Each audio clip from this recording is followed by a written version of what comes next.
par ton travail que Dieu va te bénir. Rester sans rien faire va t'asservir. Prends bon courage, y'a pas de son métier. Car la paresse c'est par de puni.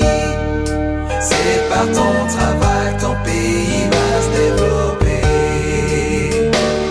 Celui qui reçoit est esclave de celui qui donne. Ntango bazo kabela yo okomi moumbu ya moto azo kabela yo. Nzamba kopambola yo nde na mosala ozosala. Soko salite kolia pete. Nzambe alakisi nakisali moso asalaki mosala mikolo.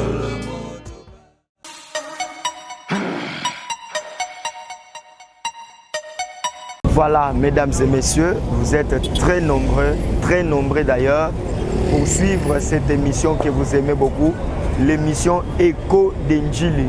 C'est cette émission qui vous parle de toutes les actualités concernant la commune d'Injili, mais surtout, c'est l'émission de développement. Donc ici, nous réfléchissons comment nous, les Injilois, comment tous ceux qui se disent Injilois peuvent-ils travailler pour le développement de la commune d'Injili. Vous êtes bien branchés sur De La Foi Télévision, votre chaîne que vous aimez beaucoup.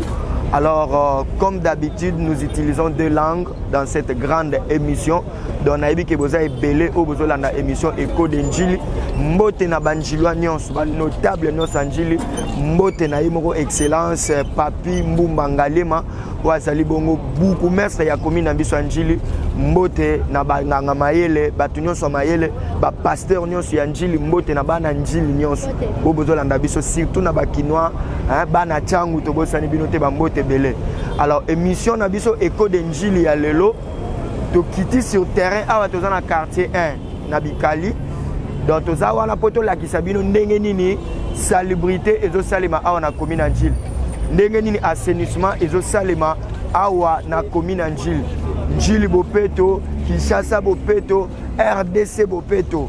Donc to kiti wana poto la kisabino ndenge nini bandeko ya Injili bopeto pe ba association nyonso o ezo travailler na kati ya assainissement ndenge nini bazo sala musala na bango. Alors boka mwateke na kati na émission na biso toko s'entretenir na ba coordonnateur ya Injili bopeto, coordonnateur ya association ya ba Léopard où bazo travailler pour na assainissement. Donc to sololana bango. Mais après que to sololana bango, to kende pe to sololana yemoko yemei excellence Papi Mbumba Ngalema wazali beaucoup maître ya commune Injili. Donc to sololana ye to beta masolo ya assainissement na kati Injili, to beta masolo ya sécurité awa na commune na biso ya Injili soki ezo salema ndenge nini. Voilà, na sima ya bilili to pe na réalisation ya émission na biso tozali bongo na Lucien Musungai wazali vraiment professionnel ya média ya makasi. Azali pe assister na Grâce Mindele, Grâce Mindele azoko assister Lucien Musungai pour na kopesa biso ba image kitoko o bozolanda partout na funa na moamba bozolanda ngo na changu bozolanda ngo partout à travers ville à Kinshasa même bandeko na Lukunga kuna bozolanda biso. Émission Écho d'Injili ezawana pour faire connaître bino makambo ezoleka awa na commune na biso ya Injili. Donc bozala toujours branché, bozala décider na makambo ezoleka. Alors sans plus tarder, na permission ya réalisateur nanga to reçoit déjà moi extrait ya ba assainissement ndenge zo salema pe to kozonga poto yebisa bino tourner oyo yemoko beaucoup mestre ya commune Injili akosala veut dire akokota na wenza mitrai banjilo bazoyeba bakino bazoyeba tango to loba wenza mitrai bo mona ya akota na wenza mitrai to mona ye tout au long ya boulevard Lumumba ndenge nini apesa ba instruction pona bandeko yo bazo sala misala na bango na kati na balabala parce que balabala il faut ezala propre. Évacuation ya bamituka ya kala o ekufa kufa wana. Alors sans plus tarder tozozonga et pas ya réalisateur na biso tozo moi ba extrait ya salubrité o ezo salima assainissement o ezo salima awa na quartier 1 na commune Injili mingi na boulevard Lumumba. Boto kozonga to beta masolo o etikali. Merci beaucoup et restez branchés.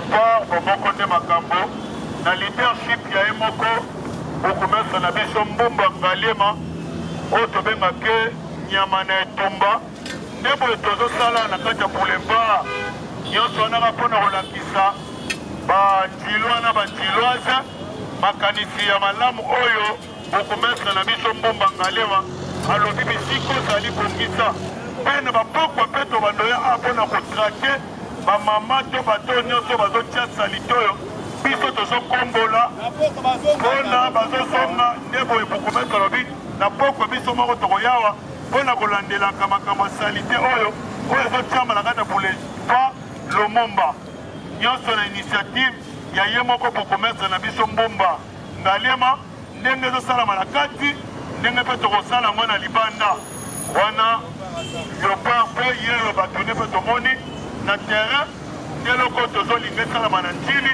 mpe mobilisation tokosala yango na bakartier nyonso ya njili mobimba mpona bamentalité oyo toyaki nango ya kala ti systeme ekomaka eno na boye mutuka moyeta mosu etamboleya te.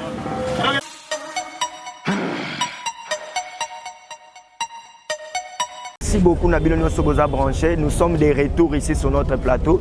Alors nous allons nous entretenir avec les coordonnateurs de Léopard. Les Léopards, ils allaient association où ils ont ça l'assainissement. Ah on a commis Njili P à part Léopard. Tout sur l'ana Yemoko coordonnateur il y a Njili Bopeto.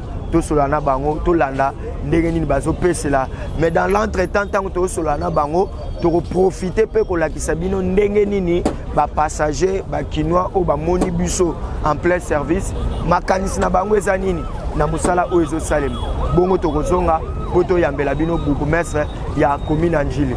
Merci.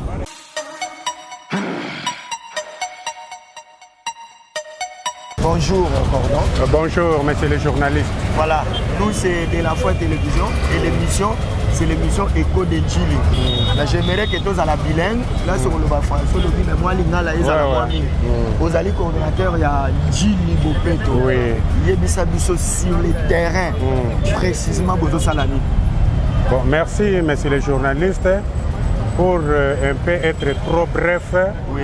Biso sikoyo tozali ko matérialiser vision ya papa solution monsieur le gouverneur Gentili Ngobila. Okay. Vision na yetango ayaki na ebonga oyo azali nango lelo amonaki ke Kinshasa eza salité. Okay. Alors ayaki na vision ya Kini Bopeto. Okay. Yangwana partout tozobenga ngo Kini Bopeto en général. Okay. Mais na ba commune oyo yango ezali koya epa na biso tokobenga ngo Njili Bopeto.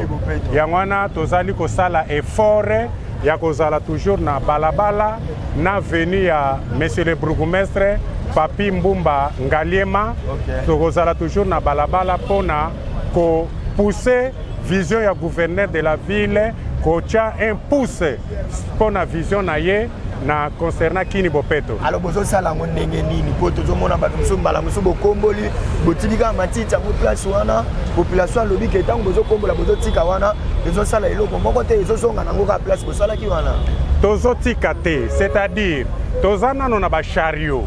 Ba chariot ezali ko permettre biso tango équipe komi na balabala bazali ko regrouper na ba chariot. Et puis bazali kocha place moko po toya tozo sala lokola dépôt. Tango bato bazali ko sala ba chariot eza ko zwango po eya kotika ngo na dépôt afin que tango ya ba engin na biso ekoya ba motoculteur o tozanango ekoya kokuta ba inondis wana na dépôt place tochango po na évacuation. Tina sito tokenda kobwaka. Tozali kotika ngo te. Est-ce que matériel est suffisant au bozanango? Vraiment avec les moyens oyo ville apesi biso gouvernement central en tout cas nous avons des matériels. Nous avons des motos, tozana ba balai, tozana ba râteau, tozana ba biloko vraiment oyo tokoki ko salela nango maintenant en tout cas. Tozana ngo. Biloko ezali donc population njilloise azala na elikia ke salité ekosila na njili po boza njili bopeto eza kosila. D'ailleurs monsieur le journaliste pour preuve ozomona ndenge balabala ezali balabala vraiment eza propre na quartier 1 na boulevard Lumumba soki obandi du début kuna okomona ke balabala eza propre. En tout cas, je te mets en témoin. Aux témoins oculaires, aux hommes qui balabala ezali propre. Avec matériel autozanango vraiment, en tout cas, tokosilisa poubelle na balabala. Alors, ezaka ke salimaka samedi to bobanda ko sala nini ba Non, nous on commence du lundi à samedi. Et puis ba jour musu to sala kana butu. To sala kana butu po butu to lingaka mingi po il n'y a pas des embouteillages. Boulevard est libre. En tout cas, to travaille bien. D'ailleurs, la semaine prochaine, toko banda déjà pe ba séance à butu. So ko sala na biso et ko sala sengo mingi.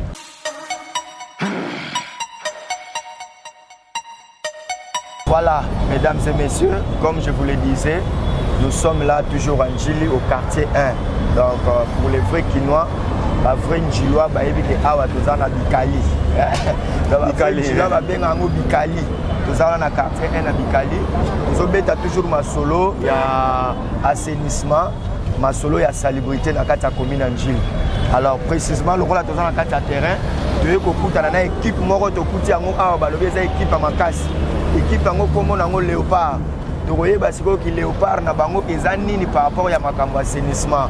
Alors on a quartier 1, je pense que na ba image ya Lucien Moussoungaye bozomona na oazali bongo assistant na grâce donc bozomona déjà ndenge ba image zo le kawana bozomona assainissement ndenge zo salema. Alors tokutani na coordonnateur na ndeko moko to solo na ipona makambo etali léopard.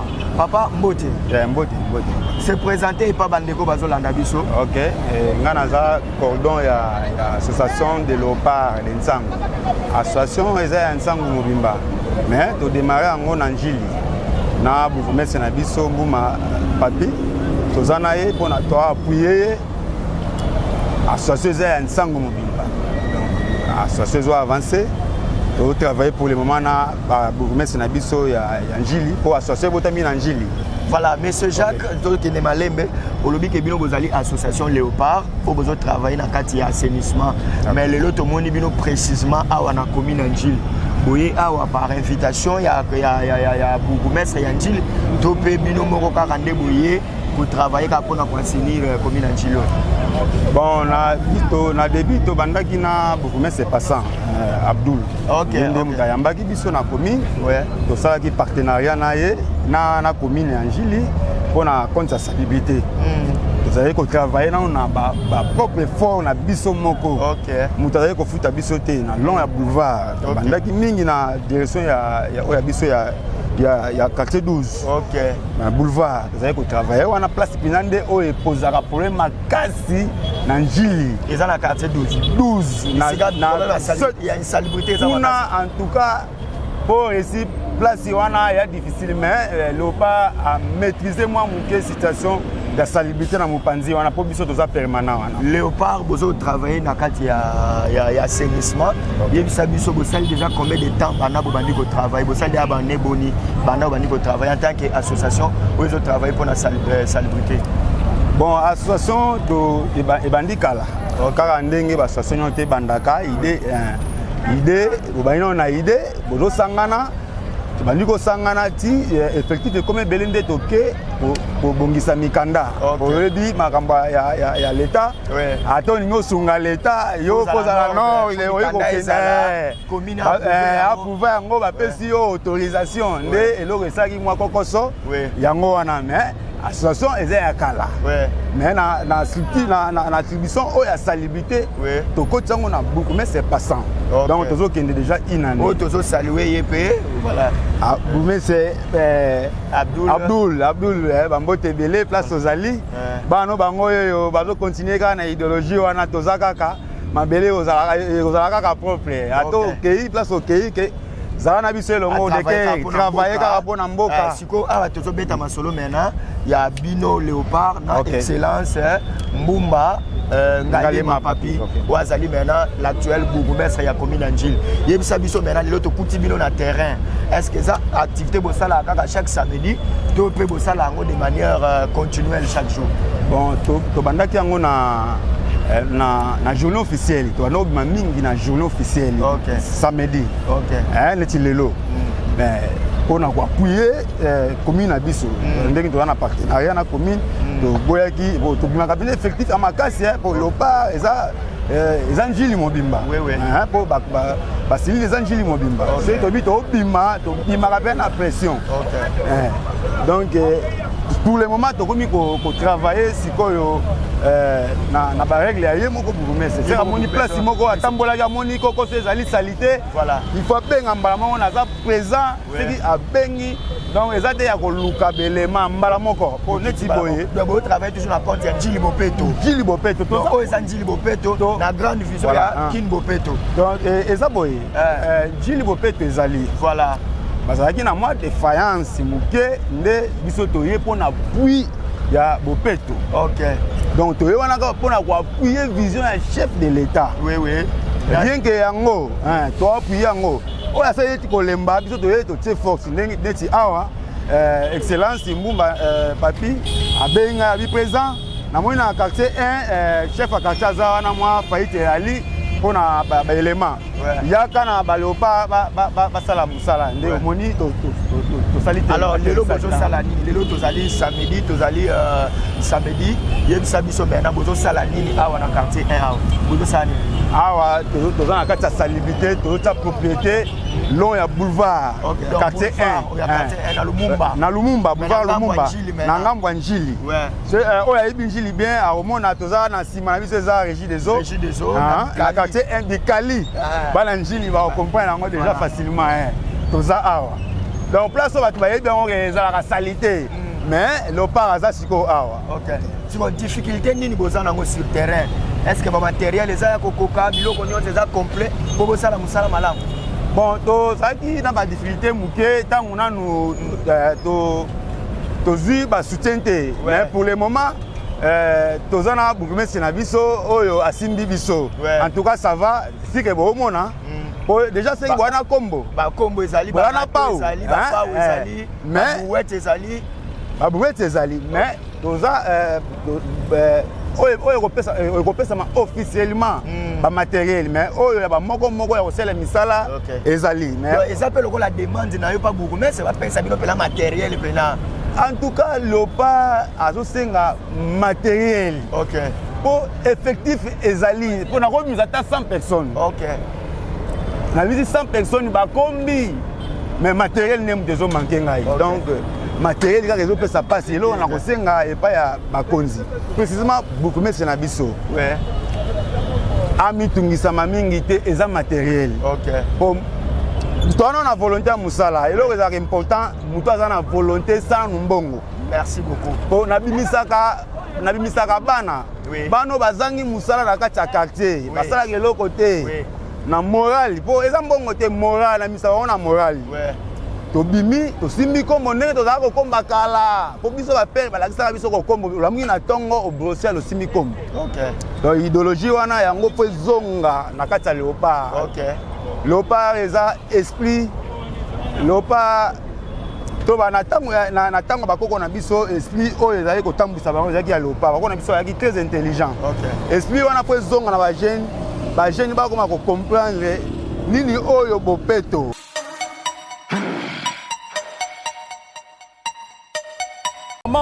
Na sepeli makasi pour na quartier na biso ya Njili ndenge pe bazwi musala oyo ya kotia Bopeto partout pour le boulevard ezalaki salité makasi soki pe obandi déjà c'est le kuna ti koto yo nyonso ezalaki déjà basalité mingi mais lokolo tomoni déjà ndenge bo appliquer ba situation oyo bato bazo kosala lipenzi chaque jour.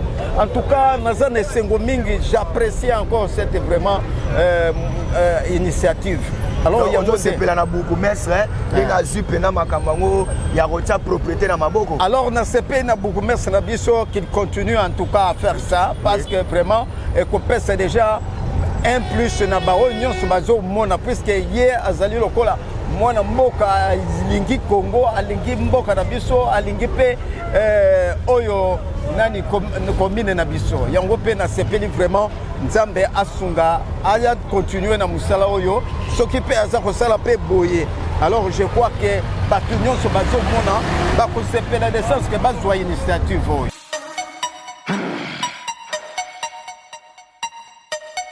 Merci beaucoup. Ouane Zalaki, coordonnateur, Yanjili Bopé, Topé, ya Léopard, et l'association, ça la pour assainissement, pour matérialiser vision, il y a Yemoko, Boukoumès, il y a commune Anjili, mais aussi vision, il y a Yemoko, gouverneur, il y a province à Kinshasa, donc Yemoko, Yemei, Jantiningo Bilambaka, autres saluer, na musika, mais Bangonio, soit na travailler na C, il y a grande vision, il y a Mokonzamboka, veut dire Yemoko. Félix Antoine Tshisekedi Tshilombo toyebi yango très bien que yende mutu ayina makambo ya propriété na kati ya ville ya Kinshasa. Alors to solola awa toti kolanda ba coordonnateur sika to solana ye moko Boukoumès ya commune Anjili. Mais tant to aussi ça ko solana Boukoumès ya commune Anjili to ko sala na ye tournée to kota na ye na Wenza Mitraille to kota na ye na boulevard Mubimba ya Lumumba ndeni azo solana ba ndeko ba mécanicien ba technicien o bazo travailler awa toyoka idée na ye volonté na ye pensée na ye pour na commune Anjili soki ezanini totika toujours branché na bilili ya Lucien Mosunga ye bakiselaka ye motema ya maman Rosette wala zanga raté donc mbote belé maman Rosette bisiko zali voilà totika la toujours branché to landa makambo oyo ye moko ye mai Boukoumès alinga loba na biso pe tokota na ye to beka masolo na bakinois to beta masolo na banjilwa totika la branché. Merci beaucoup.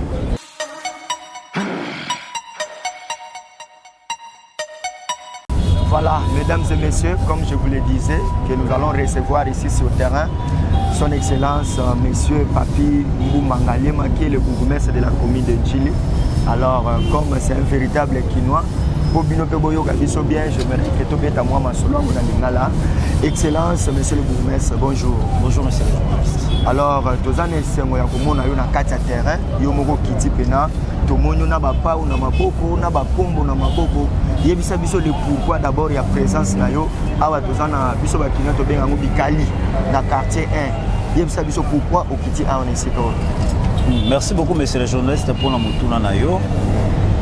Mais nako yebisa yo ke okitalanga na esika o bokutinga lelo ezali lokola habitude ponanga. Donc na mesana kozala mingi awa on a coordonné pour superviser et au-delà de ça pour participer pe ngai moko na activité o ezali ya salongo parce que mokonzi ya ekolo papa Félix Antoine Tshisekedi Tshilombo qui est le président de la République, chef de l'État, garant de la nation, a nommé biso ba bourgmestre a tie biso na niveau ya disposition ya son excellence monsieur le gouverneur de la ville Jantilingo Bilambaka pour que tu exécuter mission munene oyo mokonzi apesaki biso. Mission mokonzi apesi biso ezali na ba volet mibale o etali sécurité ya batu na biloko na bango pe ya mibale ezali assainissement ya environnement to ya bisika oyo toza kofandela. Yango wana okomona ete nazalaka beaucoup plus sur terrain pour coordonner, superviser, pour participer à l'activité où ezali ya salongo. Yango koni lelo eko surprendre nga awa na Bikali Kandingo lobby en train de superviser misala ya salongo o eza ko salema na boulevard. Donc misala oyo to bandi yango banda na quartier 8, to na quartier 1 et qui na quartier 12. Ndo moni misala oyo to sala lelo yango pona biso ezali travail de routine oto salaka tango nyoso na etali mbela to ba instruction ya mokonzi na biso engumba apesi biso à ce qui concerne l'assainissement. Le ezali samedi au sala salongo la biso normal. Excellence bandeko ba ko se souvenir pe que ezalaki discours ya mukolo bosalaki remise et reprise na prédécesseur na yo au martelaki pe sur les deux concepts wana o ezali salubrité na likambo etali sécurité surtout ya banjilo parce que yo zali à la tête ya commune Njili.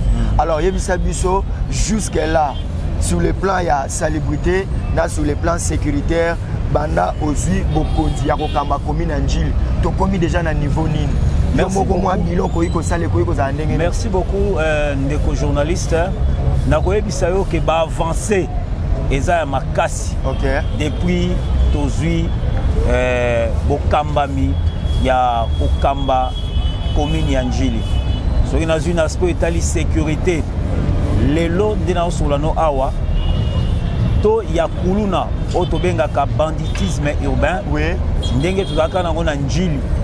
Lelo ezali sundenge ezalaki te nalobi te ke sili totalement ezali mais au moins akeza ndenge ezalaki te.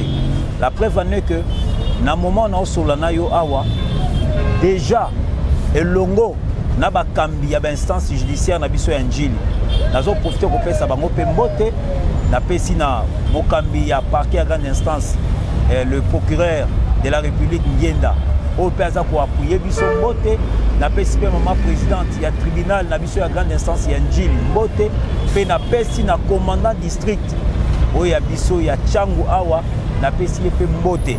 Donc bazali ba instance oyo basungi biso makasi pe bazo ko sunga biso poto restaurer kimia pe sécurité ya bana Njili.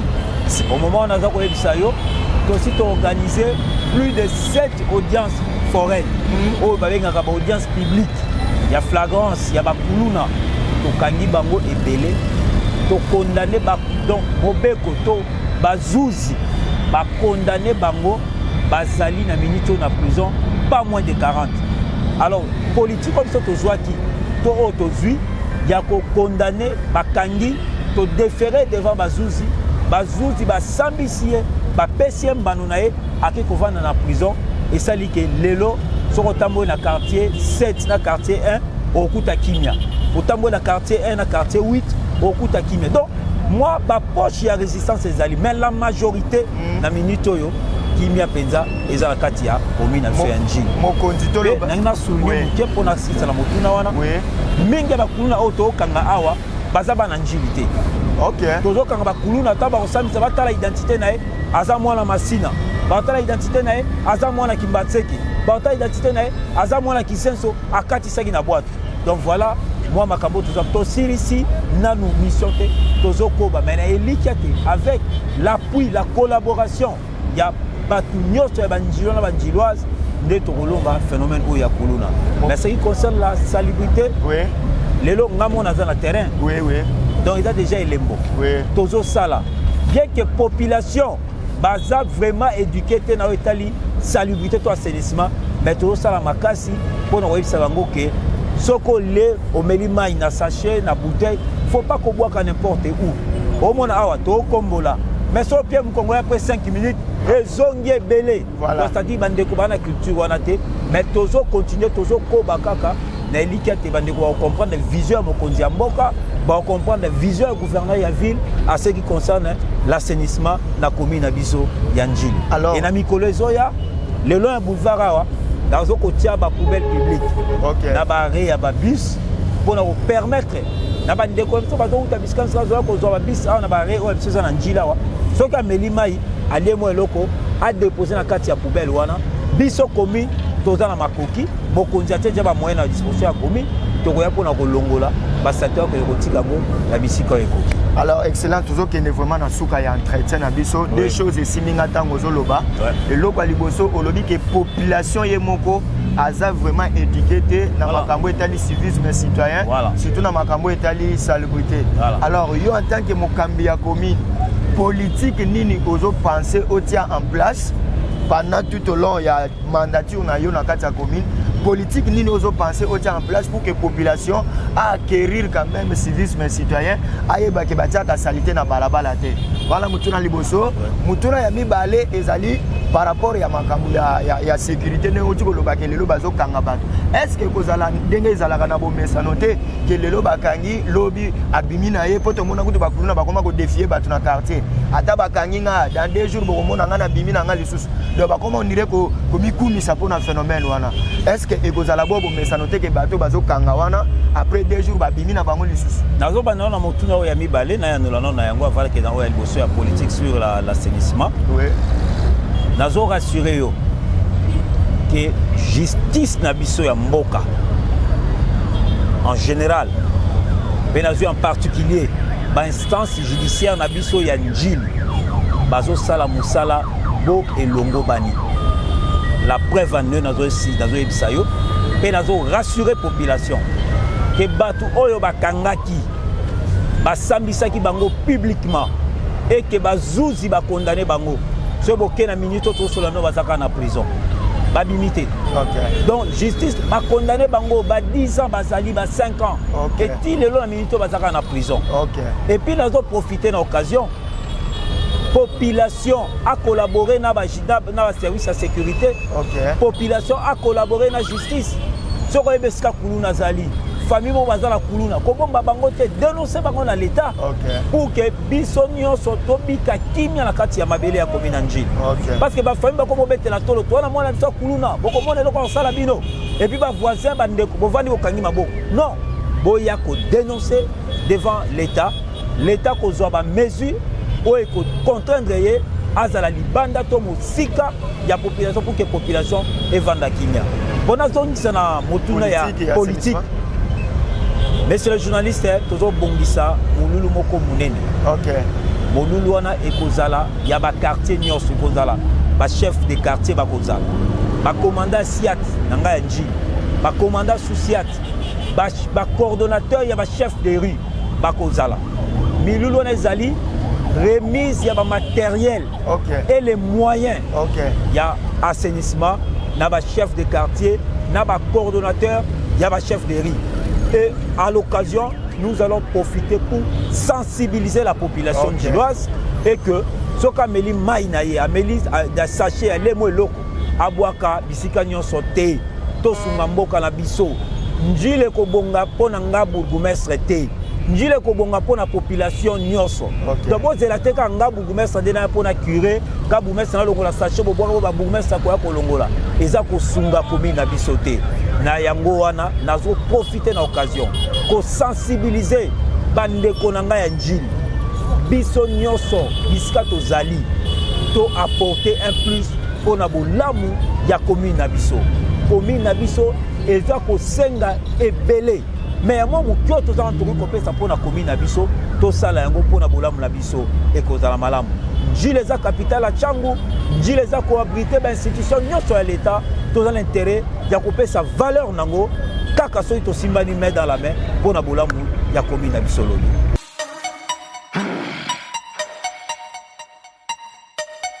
Voilà, mesdames et messieurs, amoureux de l'émission Écho d'Njili, nous sommes arrivés vraiment à la fin de notre émission. C'était une grande réalisation de Lucien Moussoungaï ici au quartier 1 sur boulevard Lumumba. Toyaki wana poto beta masolo ya Njili. Donc vous allez belé bozo landa biso, vous allez belé obo sepeli na émission na biso. Ba numéro est affiché. Ndeko nyonso alinga kota en contact na biso, obonika ba numéro na biso est affiché. Au bengi biso, ezaloza notable na Njili. Oza homme d'affaires, femme d'affaires na Njili. Ozali partisan ya parti politique. Olingo beta masolo nde ya Njili. Awa mingi masolo Njili. Oza na posa to sa elo promotion ya ba activité na yo commercial. Mais mingi na Njili awa. Na bandeko mususu balingi ba profiter na audimat ya émission na biso boye. Bobenga biso na ba numéro o eza affiché. Toko solo na bino, to yebisa bino ndenge ni ko sala pour que biso Écho d'Njili to kita même ba école. Ba instance judiciaire o eza na Njili. Bozana posa to yaka ko couvrir ba manifestation, ba numéro na biso eza affiché. Bobenga biso to ya wana pona ko beta masolo. Alors to retenir que le bourgmestre ya commune Njili azana mission ya ko assainir Njili comme propre plus même que toutes les autres communes. Azana mission que likambo to bengi banditisme urbain phénomène kuluna et sila entièrement awa na commune Njili.